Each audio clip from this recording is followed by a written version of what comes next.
জানার চেষ্টা করছি এখানে চিকিৎসাধীন আছেন বিএনপি চেয়ারপারসন বেগম খালেদা জিয়া। আজকে রবিবার, গত রোববার দিন তিনি শারীরিকভাবে অসুস্থ হয়ে পড়েছিলেন এবং যে কারণেই তাকে এভার কেয়ার হাসপাতালে ভর্তি করা হয়েছে। এবং আমরা যেটি জানি প্রায় দীর্ঘদিন ধরেই তিনি নানা শারীরিক জটিলতায় ভুগছেন এবং তার চিকিৎসা দীর্ঘদিন ধরেই চলছে। গত জানুয়ারিতে তিনি লন্ডন গিয়েছিলেন, সেখানে 4 মাস চিকিৎসা নিয়ে এসেছেন এবং গত রোববার দিন তিনি আবারও অসুস্থ হয়ে পড়ার কারণেই তার যে চিকিৎসকেরা রয়েছেন তারা তাকে এভার কেয়ার হাসপাতালে ভর্তি করেছেন। এবং যেটি আমরা জানতে পেরেছিলাম, তাকে 27 তারিখ রাতে 27 তারিখে তাকে সিসিইউতে অর্থাৎ করোনারি কেয়ার ইউনিটে নেওয়া হয়েছে। তার সংকট অপন্নতার অবস্থা ছিল, সেটি দলের তরফ থেকে যেমন বলা হয়েছিল তেমনি তার চিকিৎসকেরাও বলেছিলেন। অর্থাৎ এক ধরনের উৎকণ্ঠা বিরাজ করছিল রাজনৈতিক অঙ্গনে, বিশেষ করে বিএনপি সমর্থক নেতাকর্মী থেকে শুরু করে সব রাজনৈতিক দল, বিশেষ করে বিভিন্ন রাজনৈতিক দল এবং সাধারণ মানুষের মনেও এক ধরনের উৎকণ্ঠা কাজ করছিল বিএনপি চেয়ারপারসনের সবশেষ অবস্থা কী সেটি জানার জন্য।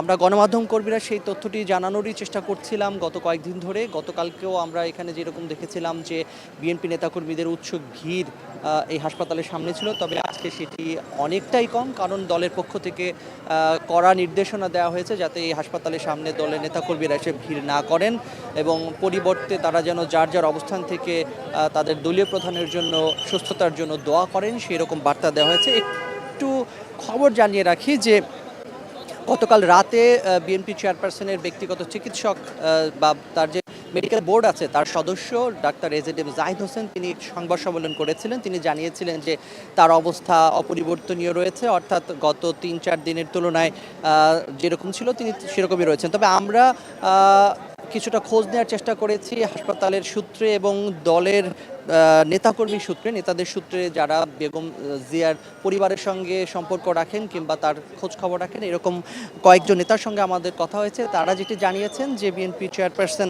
তিনি গতকালকে কিছুটা কথা বলেছেন, যেটি গত 3 দিন তিনি করেননি। গতকালকে কথা বলেছেন এবং কালকে তাকে তরল খাবারও দেওয়া হয়েছে, যদিও সেটি পরিমাণে খুবই কম। তবে তরল খাবার খাওয়ানো কিংবা উনি কথা বলেছেন এটি ইতিবাচক দিক বলে মনে করছেন, অর্থাৎ তিনি কিছুটা সুস্থতার দিকে এগোচ্ছেন, অর্থাৎ তার পরিস্থিতি বা তার যে স্বাস্থ্যের উন্নতি হচ্ছে সেটি নিশ্চিতভাবেই বলা যায়, এরকমটি তারা মনে করছেন এবং আমাদেরকে জানিয়েছেন। আরেকটি বিষয় জানিয়ে রাখি যে দলের তরফ থেকে গতকালকে একটি প্রেস রিলিজ জারি করা হয়েছে, যেখানে বলা হয়েছে যে বেগম জিয়ার যে শারীরিক অবস্থা সেটি সম্বন্ধে কেবলমাত্র তার ডাক্তার মেডিকেল বোর্ডের সদস্য এজেডএম জাহিদ হোসেন বলতে পারবেন এবং দলের মুখপাত্র হিসেবে এক্ষেত্রে রুহুল কবির রিজভী, দলের সিনিয়র যুগ্ম মহাসচিব, তিনি বলতে পারবেন। এছাড়া আর কেউ তার স্বাস্থ্যের খোঁজ খবর সম্পর্কে বলতে পারবেন না। যদিও নেতাকর্মীদেরকে আমরা কালকে দেখেছিলাম তারা তার বিএনপি চেয়ারপারসনের খোঁজ দেওয়ার জন্য এভার কেয়ার হাসপাতালে এসেছিলেন।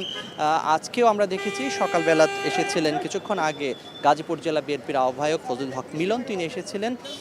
এর আমরা একটু দেখানোর চেষ্টা করছি যে আজকে সামনে যে উৎসুক নেতাকর্মীর ভিড় সেটি কিন্তু একেবারেই কম। তারপরেও যারা আছেন তারা বেগম জিয়ার জন্য দোয়া চাইছেন কিংবা এখানে দাঁড়িয়ে আছেন, খোঁজ নেওয়ার চেষ্টা করছেন, জানার চেষ্টা করছেন কেমন আছে। একটু জানিয়ে রাখি যে বিএনপি চেয়ারপারসন বেগম খালেদা জিয়া এর আগেও বেশ কয়েক দফায় কিন্তু সিসিইউতে ভর্তি হয়েছেন তার শারীরিক অবস্থার অবনতি হওয়ার কারণে, পরবর্তীতে তিনি চিকিৎসার মধ্য দিয়ে সুস্থ হয়েছেন।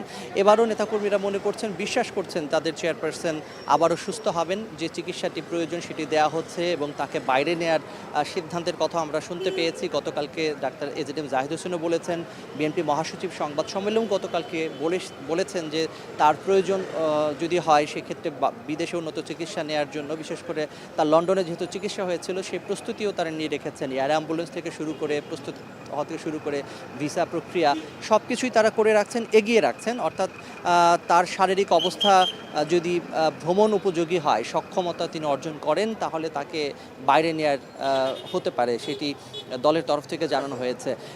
আরেকটি বিষয় নেতাকর্মীরা নেতাকর্মীরা যেটি বলার চেষ্টা করছেন বা বলছেন যে বর্তমানে বাংলাদেশের যে গণতান্ত্রিক অবস্থা অর্থাৎ রাজনৈতিক যে পরিস্থিতি বিরাজ করছে এই পরিস্থিতি সামাল দেওয়ার জন্য কিংবা গণতন্ত্রকে আরও সুসংহত করার জন্য বেগম জিয়ার সুস্থতা অনেক বেশি জরুরি। সেটি তারা মনে করছেন। আমরা গতকালকে এনসিপির নেতাকর্মীদেরও দেখেছিলাম, তারাও এসেছিলেন খালেদা জিয়াকে দেখার জন্য। তারা তাকে দেখার পরে নিজেরাও বলেছেন যে গণতান্ত্রিক প্রক্রিয়া অব্যাহত রাখার জন্য, এই ধারাবাহিকতা রাখার জন্য একজন দেশের গার্জিয়ান হিসেবে বেগম খালেদা জিয়াকে তারা সম্মান করেন এবং তার সুস্থতাটা তারাও মনে করেন যে অনেক বেশি প্রত্যাশিত এবং সেজন্য দেশবাসীর কাছে তারা নিজেরাও দোয়া চেয়েছেন। বিএনপি চেয়ারপারসন খালেদা জিয়ার কে তারা মনে করে যে তিনি শুধু বিএনপি নেত্রী নন, তিনি সারা বাংলাদেশের সমগ্র মানুষের জাতি ধর্ম বর্ণ নির্বিশেষে কিংবা দল মতের ঊর্ধ্বে তার অবস্থান এবং তিনি একটি প্রতীকে পরিণত হয়েছেন, অর্থাৎ জাতীয় ঐক্যের প্রতীক হিসেবে অনেকে মনে করেন। এবং যে কারণে আমরা দেখেছি গত শুক্রবার দিন বিভিন্ন উপাসনালয়ে, সেটি মসজিদ হোক, মন্দির হোক কিংবা প্যাগোডা হোক, যার যার অবস্থান থেকে তার জন্য দোয়া করেছেন। অনেকে ভালোবাসা আপ্লুত হয়েছেন, আবেগ আপ্লুত হয়েছেন, কারণ অনেকের কাছেই বিএনপি চেয়ারপারসন বেগম খালেদা জিয়া একটি আবেগের জায়গা, অন্যতম দুর্বলতম একটি জায়গা। অনেক ভালোবাসার নাম বেগম খালেদা জিয়া অনেকের কাছে, বিশেষ করে বিএনপির নেতাকর্মীদের কাছে তো বটেই। সামনে জাতীয় সংসদ নির্বাচনে বিএনপি চেয়ারপারসন একটি এক ধরনের শক্তি কিংবা এক ধরনের আলোকবর্তিকা হিসেবে দলের কাছে সামনে রয়েছেন, যে কারণে তার সুস্থতার জন্য তারা কায়মনা বাক্যে প্রার্থনা করছেন যাতে তিনি সুস্থ হয়ে ওঠেন, আবার তাদের মাঝে ফিরে আসেন, আবার তাদেরকে নেতৃত্ব দেন। এই প্রত্যাশা নিয়েই কালকে আমরা দেখেছিলাম নেতাকর্মীরা এখানে এসেছিলেন, হাজির হয়েছিলেন এবং আজকেও আমরা যতটুকু জানতে পেরেছি তারা সেই প্রত্যাশাতেই আছেন। যদিও তারা এখানে আসতে অনেক ক্ষেত্রে বাধা নিষেধ আরোপ করা হয়েছে, যে কারণে তারা এখানে না এসে যার যার অবস্থান থেকেই তার জন্য দোয়া প্রার্থনা করছেন, সুস্থতা কামনা করছেন। তো আমরা এখন পর্যন্ত এখানে রয়েছি, এরপরে যদি কোনো আপডেট পাওয়া